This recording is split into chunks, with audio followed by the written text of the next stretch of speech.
Sir लोग मुझसे भी ये सवाल पूछते रहते हैं, अपॉर्चुनिटीज़ के हवाले से मैं बात करना चाह रहा हूँ। वो हम थोड़ी देर में करते हैं कि पाकिस्तान में बैठा हुआ कोई शख्स है जिसके पास पैसे हैं या कोई बिज़नेस करना चाहता है या अपॉर्चुनिटी है जो पाकिस्तान में रह के नहीं कर सकता, लेकिन वहाँ पर बैठ के अमेरिकन सिस्टम को यूटिलाइज़ करके अगर वो करना चाहे तो क्या क्या अपॉर्चुनिटीज़ है वो आपसे पूछना चाहता हूँ। लेकिन इससे पहले आप क्विकली अगर कोई छोटा सा मुझे रन डाउन दे दें कि आप क्या क्या सर्विसेज प्रोवाइड करते हैं लोगों को। सो देखिए, हम company formations, tax returns individual और कॉर्पोरेट टैक्स रिटर्न, जिसमें आपके LLC, C corp, S corp tax returns हैं, जो भी स्ट्रक्चर है। हम अगर आईआरएस के नोटिस भी रिव्यू करते हैं, आईआरएस ऑडिट रिप्रेजेंटेशन करते हैं, उनके टैक्स मैटर्स हैं, लोकल जो स्टेट लेवल पे ऑडिट आता है उसको हम करते हैं। Along with that we do full payroll, accounting, taxation, so full accounting cycle. It's like a one stop shop you में से। आपको कंपनी फॉर्म करनी है all over the United States, we have form companies more than 30 states.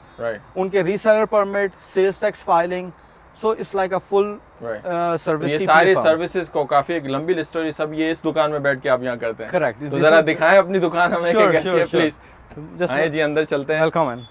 Thank you. So this is your office, go ahead, I will follow you. Sure जी, ये हमारा office है। He is my partner Manan. Okay. वहाँ पे वो staff है। Okay. और just come on in. Sure. You want to sit in your office? Sure.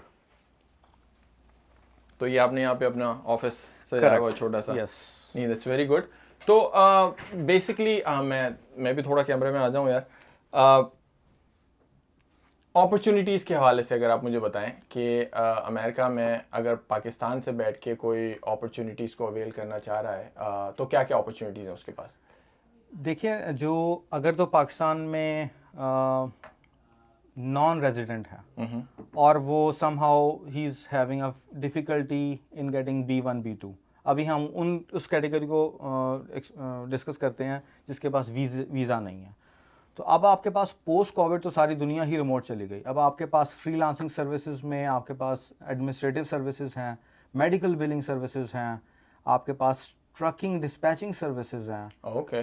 अब मेरे पास ऐसे क्लाइंट यहाँ के अमेरिकन हैं जिनकी ये सारी सर्विसेज टेक केयर हो रही हैं rest of the world. The back office is not even in the US। वो अपनी ऑब्वियसली इंग्लिश में ही वो सर्विसेज प्रोवाइड करते हैं, इंग्लिश स्पीकिंग होना ज़रूरी है। अच्छा, इसके बाद आपके पास ई कॉमर्स सर्विसेज आ जाती हैं, फिर आपके पास ई कॉमर्स बिजनेस को मैनेज करने की सर्विसेज आ जाती हैं। इसके बाद आपके पास software development, website development, SEO, digital marketing, administrative, call centers, you name it, you know. इतनी सर्विसेज हमारे बिजनेस एवेन्यूज पाकिस्तान में अवेलेबल या एप्लीकेबल नहीं है। तो वहां से बैठ के ये सारा यहाँ पर ऑपरेट कर सकते हैं लोग? Correct, yes. ओके। और करते हैं लोग, अभी कर रहे हैं। मैं वही बताने लगा हूँ कि हमारे पास अराउंड यू में से अगर मैं कैटेगोरिकली इसको सेग्रीगेट करूँ तो हमारे पास more than 50 type of businesses services वहाँ पे लोग बैठ के दे रहे हैं पाकिस्तान से।